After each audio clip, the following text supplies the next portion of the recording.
바울의 신앙 고백입니다. 여러분은 어떤 신앙의 고백을 갖고 있습니까?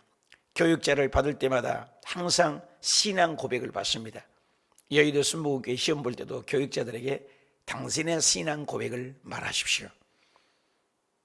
어떻게 태어났으며 어떻게 예수님을 인격적으로 만났는가? 머리에 정보로 아는 예수 그리스도 말고 예수 그리스도가 나의 왕, 나의 생명, 나의 구세주라는 고백을 어떻게 하시겠습니까? 어떻게 만났습니까의 고백이죠. 바울은 여러 차례에 걸쳐서 고백을 합니다. 오늘 신앙 고백을 이제 총독 앞에서 바울이 펼쳐나갑니다. 10절입니다. 총독이 바울에게 머리로 표시하여 끄떡끄떡 했다 그 말입니다. 말하라고 이렇게 머리를 제스처하듯이. 이제 그 전에는 도들로라는 변호사가 바울에 대해서 엄청나게 고발을 한 것입니다. 그래서 바울이 이제 여기서 죽이느냐 살느냐 이렇게 하는 거예요. 근데 바울이 이제 말하라고 기회를 주는 것입니다. 공개재판입니다. 말하라니 그가 대답하다. 그가 누구예요? 바울이죠. 바울이 대답합니다. 당신이 여러 해전부터 이 민족의 재판장 된 것을 내가 알고 내 사건에 대하여 기꺼이 변명하나이다. 바울이 가말리아 문화생이고 배운 사람의 논리가 있습니다. 말씀이 논리가 있어야 우리가 들어옵니다. 주어 동사. 영어를 배우면 주어 동사를 배우지 않습니까? 논리가 있어요. 사실 도들로라는 바울을 죽이려고 하는 것은 빌라도가 예수 그리스도의 죄를 하나도 발견하지 못한 것처럼 도들로도 완전히 사기치고 마귀에 꾀임받아서 앞도 뒤도 맞지 않는 얘기로 바울을 죽이려고 고발을 한 것입니다. 다 새빨간 거짓말입니다. 사탄은 참소와 디아블로스 나누게 하고 분리하는 역할을 한다고 말씀했습니다. 그래서 바울은 당당하게 세 가지를 똑같이 변명을 하죠.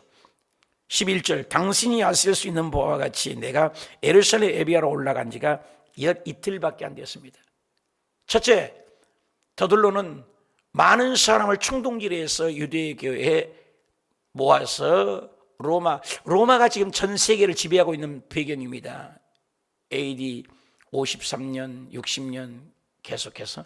그러니까 로마의 속국, 우리나라가 일제 신사 참배하고 일제가 점령을 한 것처럼 강점기가 있었던 것처럼 로마가 지금 전 세계로 로마가 통한다. 도로를 닦고 대단한 나라입니다. 그런데 로마가 가장 무서워하는 것은 사람을 동원해서 데모하는 것입니다.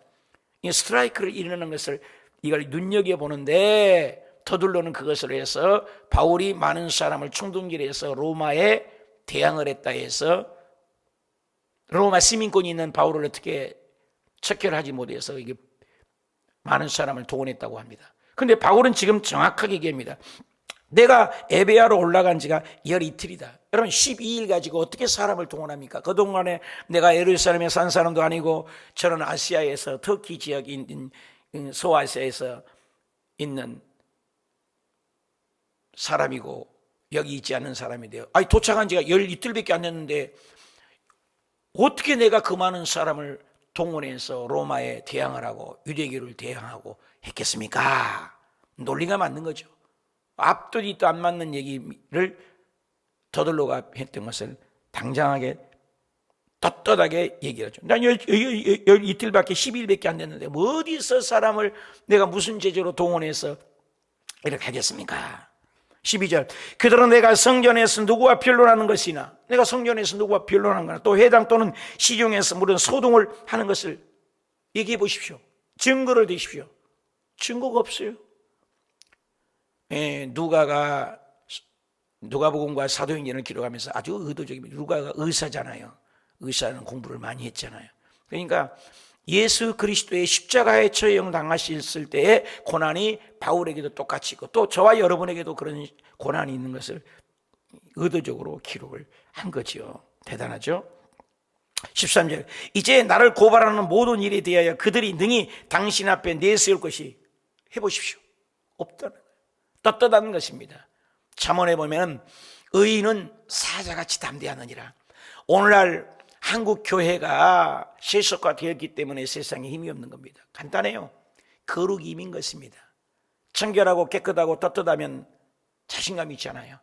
텔레비전 나오는 죄인들이 발목에 팔찌를 채우고 또 수갑을 채워서 갈 때 얼굴을 가리우고 그런 모습들을 보지 않습니까? 왜? 떳떳하지 못하니까. 얼굴을 공개하라 마라 이런 말들이 많이 있지 않습니까?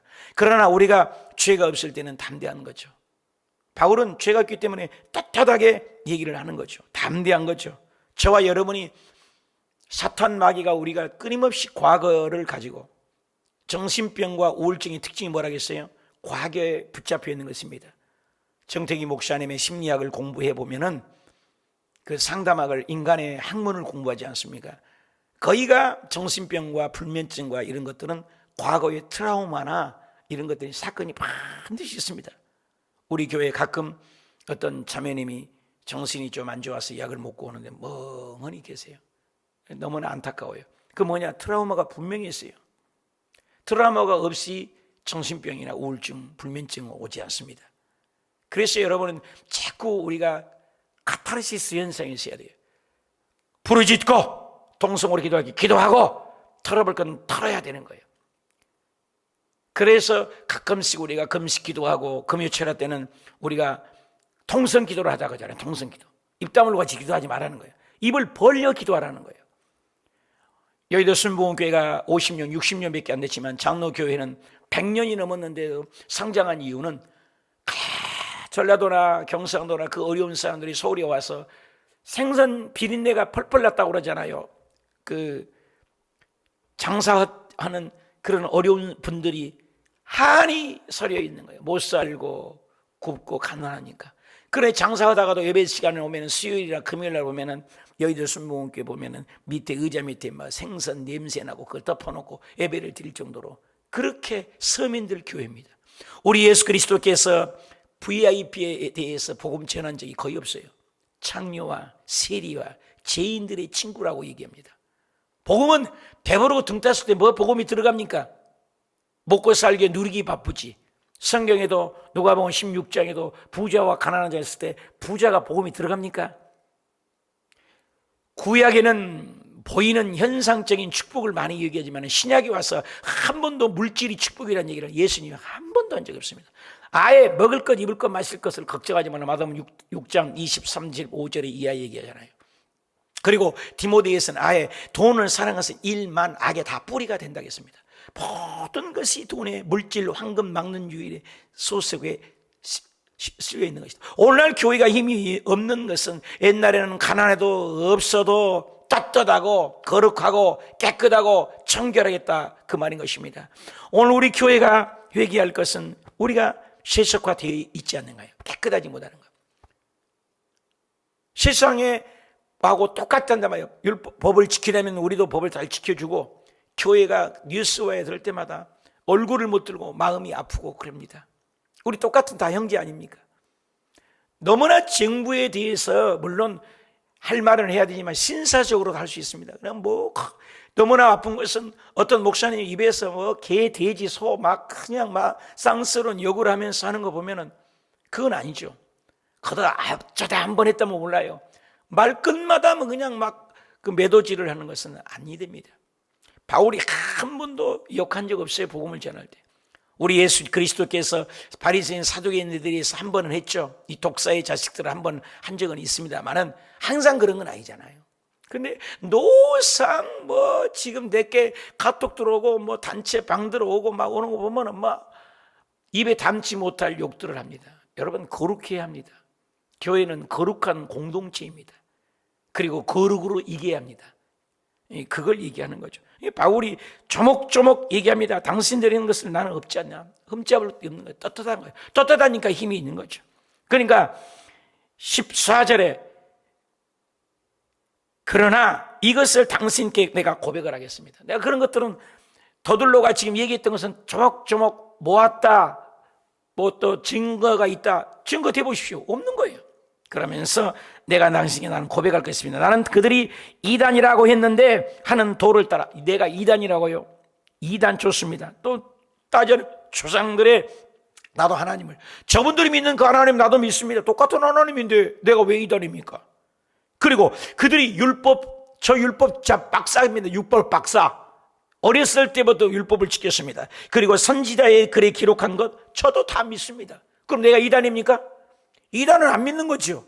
오늘날도 신천지를 얘기해 보십시오. 예수 그리스도가 만왕의 왕, 완주의 주라고 안 씁니다. 이만희가 만왕의 왕이요 재림이 예수라고 합니다. 잘못됐잖아요.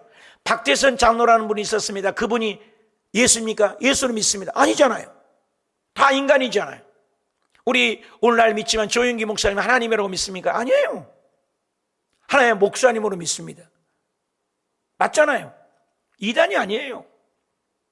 정확하게 알아야죠. 그러니까 그것을 율법과 선지자 믿습니다. 성경 믿습니까? 나도 믿습니다. 그 하나님 믿습니까? 똑같은 하나님입니다. 내가 이거 어떻게 이단입니까? 자, 조리 있게 바울이 얘기하면 논리 정연합니다. 논증이 있습니다. 그렇죠? 그러니까 말을 못하죠. 15절에 그들이 기다리는 바 하나님께 향한 소망을 나도 가졌으니 천국의 소망이요? 저도 천국의 소망이 있습니다. 곧 의인과 악인의 부활이 있으리라. 자, 여기서 복음을 이끕니다. 제가 사도행전을 우리 시작을 할 때 내가 뭐라 했어요? 부활 얘기를 눈여겨보십시오. 기억나세요? 빌립 집사님도 끊임없이 예수 그리스도의 십자가 죽으심과 부활입니다. 복음은 십자가만 얘기하는 복음이 아니라는 거예요. 죽음과 부활입니다. 부활까지, 더 나아가 글로리피케이션, 영화로운 것까지 가는 것이 에고 에이미, 이미와 아직의 중간에 있지만 천국을 누리는 것입니다. 악인과 의인의 부활이 있으리라. 빌립 집사님도 예수 그리스도의 십자가의 죽음과 부활, 스데반 집사님도 예수 그리스도의 십자가의 죽음과 부활, 베드로 사도님도 예수 그리스도의 십자가의 죽음과 부활, 바울 선생님도 견인차처럼 요한 사도행전 28장까지 예수 그리스도의 십자가의 죽음과 부활. 아니, 성경 전체가 우리에게 핵심이 던져주는 것이 무엇입니까? 끊임없이 두려워할 말씀. 오늘 우리가 코로나 때문에 왜 두려워합니까? 죽음 때문 아닙니까? 왜 감기 걸리면 힘들어합니까? 죽음 때문 아닙니까? 돈 없어 뭐 먹게 살겠다, 이렇게 지금 갑자기 어려움이 가해서 장사가 안 된다. 왜 염려해요? 못 먹고 죽을까 봐. 다 죽음하고 깊이 내면에 스며 있는 것입니다. 근데 예수 믿는 사람들은 뭐예요? 여러분, 오늘 죽어도 천국 갈 확신이 있으십니까? 아멘. 왜 천국 갑니까? 예수 그리스도의 죽으심과 부활을 내가 믿기 때문에. 믿으시면 아멘. 이거잖아요. 이보다 더 큰 게 어디 있습니까? 돈, 명예, 권력, 이 세상 것 다 일순간이요, 찰나적이요, 시간이 지나면 훅 불면 날아갈 것, 그림자와 같은 것 아니겠습니까? 이 세상 보십시오. 가졌다 하나 무너지는 사업장이 얼마나. 옛날에 대우 내가 베트남에 갔더니 대우 뭐 굉장히, 지금 대우가 어디가 있습니까? 한참은 옛날에 우리 중고등학교 어렸을 때 코닥 필름이라고, 아주 코닥이 비쌌어요. 후지 필름보다. 그 코닥 필름 얼마나, 그 현재 대체모에서 코닥 필름 지금 있습니까? 없잖아요. 큰 대기업들이 무너진 거 보십시오. 적응을 못했기 때문에. 공룡같이. 이 세상은 끊임없이 부자가 3대 못 간다고요. 아무리 가진 자도 오래 못 갑니다. 북한도 3대 이제 됐으니 하나님이 어떻게 심판할지 모르는 것입니다. 오래 가지 못해요. 그때 당시 이스라엘 백성의 포로로 끌려갔을 때 아수르가 전 세계를 점령했습니다. 절대 안 망한다고 했습니다. 근데 새 바벨론이 나서 바벨론이 먹히고 말아요. 바벨론이 싹 점령했습니다. 바벨론, 하나님 다니엘을 통해서는 바벨론도 메데바사에 먹히고 박살났습니다. 그것도 망할 것이다. 메데바사, 옛날엔 제국이었으면 전 세계를 통치하고 다스렸잖아요. 메데바사가 헬라 알렉산더가 더 이상 땅을 점령할 곳 없어 땅을 치고 통곡했습니다. 알렉산더도 갈 거라 갔으면 로마가 전 세계를 지금 로마 있습니까? 로마를 누가 알아줍니까? 이때 당시 로마 얘기입니다. 지금 로마가 어디 있습니까? 이제 마지막 때는 전 세계, 미국이 잠재하지만 미국, 그것도 얼마나 갈지 누가 합니까? 예수 그리스도께서 오실 때는 이제 전 세계가 통합되어 통합 시스템으로 가면, 적그리스도가 나타나게 해서 이 코로나를 빙자해서 전 세계가 알게 모르게 전부 하나가 됩니다. 전 세계가 지금. 이건 마지막의 징조. 영이 깨어있는 사람, 종말론을 아는 사람, 성경을 아는 사람은 이 시대를 해석할 줄 아는 것입니다. 여러분, 시대를 볼 줄 알아야 돼요. 마지막에 징조는 처처의 기근과 지진과 전염병과 지구의 오염과 그리고 무엇보다도 전 세계의 통합 시스템이 이루어질 것입니다. 여러분 핸드폰 하나 여러분 추적이 다 됩니다. 지금 돈 쓴 것이 투명하게 드러납니다. 옛날 우리의 통장 상상도 못했지만 지금 여러분 돈 쓴 거 100% 다 알잖아요. 흐름을. 이제 전 세계가 지배를 할 것입니다. 이마나 오른손에 666 어떤 표류나 어떤 것을 해서 전 세계를 지배하는 나라들이 알게 모르게 다가옵니다. 우리나라가 지금 이렇게 될 줄 누가 해서 꿈에도 모르는 일이 지금 일어나고 있잖아요. 코로나는 그 하나로 때문에. 정신 차려야 돼요. 그래서 창세부터 계시록까지 끊임없이 주님은 말씀해요. 예수 그리스도의 십자가에 죽으신가 보라. 구약은 오실 예수, 신약은 오셨던 예수, 다시 오실 예수. 그 복음의 핵심은 뭐예요? 예수님의 죽음과 부활. 그 얘기예요. 끊임없이 부활을 얘기합니다. 부활을 믿으시면 아멘. 부활이 있어요, 우리에게는. 그리고 부활이 우리에게만 아니요, 악인의 부활도 있어요. 여기 보니까 의인과 악인의 부활. 여러분 많은 사람들이 믿고 부활이 있는 거 믿습니까? 믿습니다. 저 예수 안 믿는 사람들은 부활을 믿습니까? 아이고 우리만 부활하지. 그렇지 않아요. 악인의 부활도 있습니다. 그들은 심판의 부활이라고 있습니다. 백보자 심판 때 마지막 때 무덤에서 물고기도 내놓고 참 벽에서도 내놓고 에스겔에 보면 사람들이 다 살아나요. 창세 이후로 모든 사람이 다 살아나요. 창세 이전에 인구를 많은 학자들은 천지창조 아담 이전에 또 노아 홍수 이전에 모든 인간들을 사람들은 얘기합니다. 약 60억 400억 그리고 지금 살아있는 인구가 70억 약 500억 600억을 봅니다. 학자들에 따라서 다릅니다만 아무튼 많은 사람이 500억 이상으로 보는 통계가 많습니다. 많은 사람이 죽어갔습니다. 지구를 아담 이후로 지상을 밟고 죽은 사람이 여러분 지금 70억이 아니라 600억 이보다 10배 다른 많은 사람이 살고 죽은 그 많은 사람들이 창세 이후로 성경에 전부 악인과 부활이 있다는 거예요. 전부 살아나요. 그리고 심판이 있습니다. 제가 읽어드릴게요. 요한복음 5장 24절에 있어요. 요한복음. 내가 진실로 너희에게 내 말을 듣고 또 나 보내신 이를 믿는 자는 영생을 얻고 심판에 이르지 아니하나니 사망에서 생명으로 옮겼느니라. 진실로 너희에게 이르노니 죽은 자의 부활도 하나님의 아들의 음성을 들을 때가 오니 곧 이때라. 듣는 자는 살아나 아버지께서 자기 속에 생명이 있음 같이 아들에게도 생명을 주어 그 속에 있게 하셨고 또 인자됨을 인하여 말미암아 심판하는 고난을 주셨다. 이들 놀랍게 여기지 말라. 잘 들으세요. 무덤 속에 있는 자가 다 그의 음성을 들을 때가 오나니 선한 일을 행하는 자는 생명의 부활. 따합시다. 생명의 부활. 악한 일을 행한 자, 예수 안 믿는 자는 따합시다. 심판의 부활. 요한복음 5장 29절을 꼭 기록해서 보십시오. 예수 믿는 사람들만 부활이 있는 걸로 착각들을 해요. 그렇지 않아요.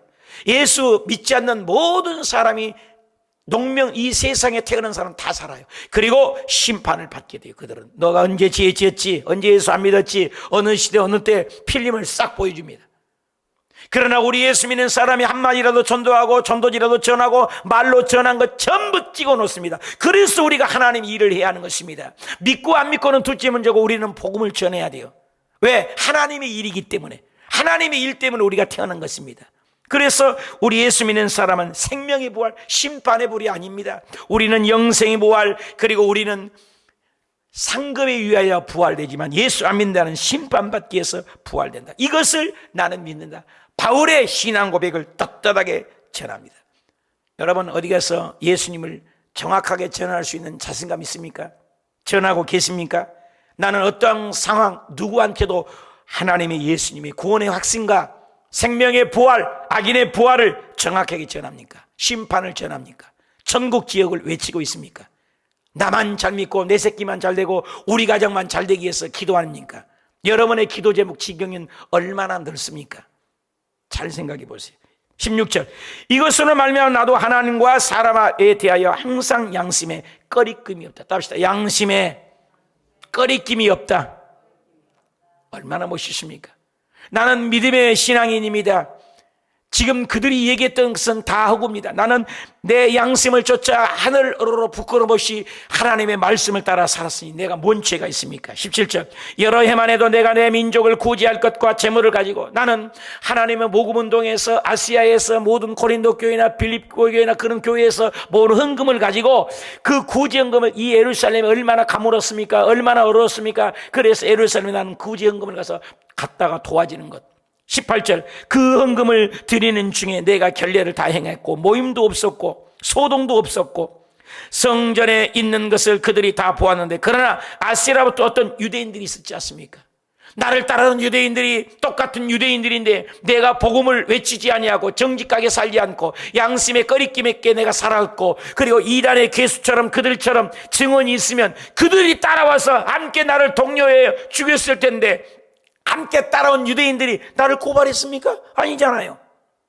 얼마나 논리정연하게 자기를 변명하며 복음을 외치고 있습니다. 19절에 그들이 만일 나를 따라왔던 유대인들이 내가 만약에 이단 중에 개수고 정말로 그들이 얘기하는 이단이고 잘못 살았다면 그들이 보면 나를 반대할 사건이 있으면 마땅히 당신들 앞에서 그들도 고발해야 되잖아요. 근데 나를 따라온 사람, 나를 고발한 자가 있으면 대보십시오. 말해보십시오. 야, 바울 대단하잖아요. 그렇지 않으면 이 사람들이 내가 공회 앞에 섰을 때 무슨 옳지 않는 것이 보았는가 말하라고 하십시오. 증거를 대보십시오. 나를 쫓아다니고 따라다니는 사람들이 내가 나쁜 짓을 여기 와서도 안 했거니와 거기 가서도 안 했거니와 오직 나는 예수님의 십자가의 죽음, 예수 믿고 함께 천국 갑시다. 예수가 구해서 줍니다. 예수가 하나님입니다. 구약에 믿던 그 예언자, 그 메시아, 그 기다리는 메시아가 바로 예수입니다.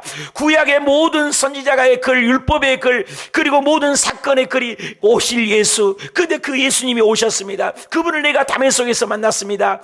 그리고 불꽃 가운데 만났습니다. 그분을 믿어야 삽니다. 그 얘기를 하는 거예요. 다 대단하죠. 21절 오직 내가 그 가운데 서서 외치기를 내가 죽은 자의 부활. 또 나오잖아요. 부활이 있어요, 여러분. 어떤 사람은 심판의 부활로 지옥 가기 위해서 부활해서 영원한 지옥에, 하나님은 공의 두 가지가 있습니다. 하나님의 속성은 우리가 알고 있는 공의적 속성과 불공의적 속성이 있습니다. 우리가 있는 것도 똑같지만 없는 것도 있죠. 부활은 하나님께만 있는 거죠. 우리 인간은 부활할 수 없어요. 그러니까 죽음이 두렵죠. 그래서 하나님에게는 공의라는 것이 있고 사랑이라는 것이 있습니다. 눈꽃만큼 제 마음의 죄도 반드시 심판하십니다. 철저하게 심판하십니다. 근데 또 하나는 사랑입니다. 회개만 하면 어떤 죄일지라도 용서하세요. 다 용서하세요. 이 하나님의 두 가지 속성. 그 부활이 있어요. 계란이 병아리가 나는 것, 부활을 있다 알려주는 거예요. 겨울에 앙상한 가지나무 다 동토주면 봄이 되면 싹이 나오는 거 얼마나 애기순이 이쁩니까? 부활을 얘기하는 거예요. 부활을. 뻑뻑뻑 기는 누에가 1m도 못 되는 벌러지가 나비가 돼서 날아가요. 완전히 다른 세상입니다. 저와 여러분이 시간에 얽매여 거친 늙어가고 근력은 없고 연세가 들면 사방이 아프고, 저도 어저께 치과에 가서 이거 뭐야 임플란트를 받고 막 때려받고 1시간을 입을 벌리고 있는데 턱이 나중에 아파갖고 다 무너지지도 않아요. 나이가 이제 해갑이 돼가니까 이빨이 아프죠. 이런 데서 고장나죠. 그러니까 나보다 더 많이 해서 우리 권사님들 얼마나 아프시겠냐 생각을 하니까 새벽마다 이름 불러가면서 기도하는 거예요. 아니까. 우리 어머니도 요양원에 계신데 만나지는 못하니까 사진을 찍어 어저께 살을 보니까 완전히 뼈다고 가지만 남아가지고 죽음만을 기다리고 있어요. 마음이 아파요. 그게 남의 일이니까 우리도 그 길 가야 돼요. 우리 권사님들 새벽마다 내지만 몇 번이나 새벽 예배 더 하냐 이 말이에요. 저도 그래요. 여기 내가 몇 번이나 더 쓸까? 쓸 때마다 옛날에 30대, 40대, 50대까지만 해도 그런 생각을 안 하고 그런 것 같은데 60명 넘어가면 이러니 나이가 들어가니까 몇 번이나 더 쓸까? 금방입니다, 여러분. 휙 지나가서 여기 지금 다른 사람에서 설교할 거예요. 영원한 자리 없어요. 그 구간을 달려갑니다. 바톤 타치 막 뛰어갈 때 그 바톤 타치고 또 어디까지 구간을 달려간 것처럼 우리는 그 구간을 달려가요. 여러분이 지금 호수교회 지키는 구간이 있지만 여기서 50년 지나면, 여기서 30년 지나면 여기서 몇 분이 더 계실까? 응? 앞으로 30년만 지나도, 20년만 지나도 여기 몇 분이 누가 계실지 모르는 거예요. 그 구간을 우리가 달려가다가 천당 가는 거예요. 천당에서 우리 다 만나는 거예요. 할렐루야! 예수, 예수, 예수. 그 부활을 얘기하는 거예요. 부활이 있다. 하늘을 봐라, 땅을 보아라, 자연을 봐라, 부활. 계속 부활을 외치잖아요. 죽은 자의 부활에 대하여 내가 오늘 너희 앞에 신문을 받는다. 나는 이 천국까지 하는 부활을 전해. 이 한 소리만 있을 따님 나는 오직 부활, 생명의 부활, 소망의 부활, 확실한 부활. 나는 이 부활만을 전했는데 여기에 대해서 항변하고 변증하고 변명하고 말씀을 전하는 것입니다. 나를 책잡을 것이 무엇입니까? 나를 요즘에 부활을 전하고 생명을 전하는데, 나를 양심에 꺼리낌 없이 전하는데 나를 해코지 하는 사람은 누굽니까? 여러분, 부활은 당당하게 전하고 있습니까? 기죽어서 말 못하고 있습니까? 일가친척 이번에 추석에 만나면 나는 누구에게 복음을 전할까 담대한 복음이 있습니까? 없습니까? 코로나 때문에 한 번도 여지까지도 안 쓰고 있는데 이번에는 추석 때는 우리가 일주일 쉬든지 좀, 저도 새벽 예배도 안 드리고 탁 교회 문 닫으려고 그래요. 새벽 예배 오지도 않고. 그래서 좀 쉬려고 그래요. 여러분들도 쉬시고 이번 추석에는 정부에서도 그러니까 좀 쉬려고 합니다. 당당한 복음. 22절입니다. 벨릭스가 이 도에 관한 것을 더 자세히 아는 거로 연기하여 이르되, 연기합니다. 벨릭스가 죄가 없는 걸 번연히 알면서도 연기합니다. 그것은 뒷장에 나옵니다만 돈을 바라본 겁니다.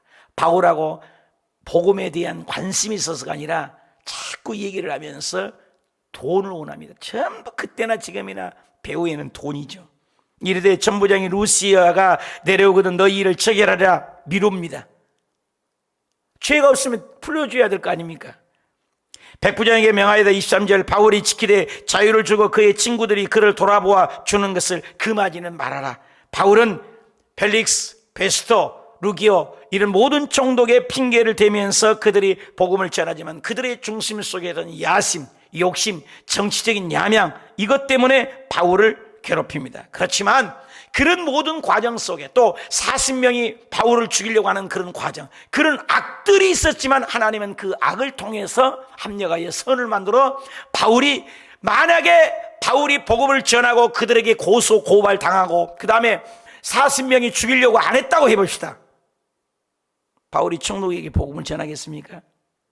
로마 가이사 황제 앞에 가서 예수 그리스도의 생명의 복음을 궁궐까지 침투에 들어가서 복음을 전하겠습니까? 로마가 빨리 300년 안에 완전히 복음화가 되어버렸습니다. 완전히 국교가 됐습니다. 그 이유가 뭔지 아십니까?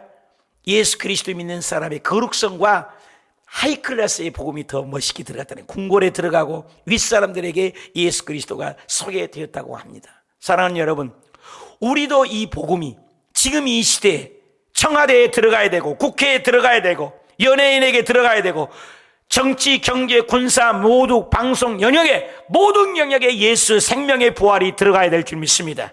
전해야 되는 것입니다. 우리 아들, 딸들이, 우리 직업인들이, 우리 직장인들이, 우리 전문가들이 그들에서 모든 어떠한 장소에서도 예수님의 십자가의 죽으심과 부활, 다시 오실 예수 그리스도, 영원한 생명의 부활을 외쳐야 되는 것입니다.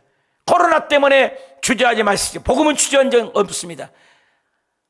코로나 때 오히려 복음을 더 힘차게 전하고, 요즘에 아틀란타라는 요즘에 뜨는 세한교회나 또 저쪽에 있는 유기성 목사님이나 김양리 목사 이런 교회들은요, 이 코로나가 왔는데 더 부흥되고 코로나가 왔는데 더 헌금이 늘어나고 그러네요. 사랑하는 여러분, 그런 교회들이 있습니다. 우리 호수교회도 이 어렵지만 더 부흥되고 더 복음을 전하고 더 생명의 복음을 전하는 우리 권사님, 우리 집사님, 우리 성도님들이 모두가 되시길 축복합니다. 이 복음은 땅끝까지 가야 합니다. 할렐루야.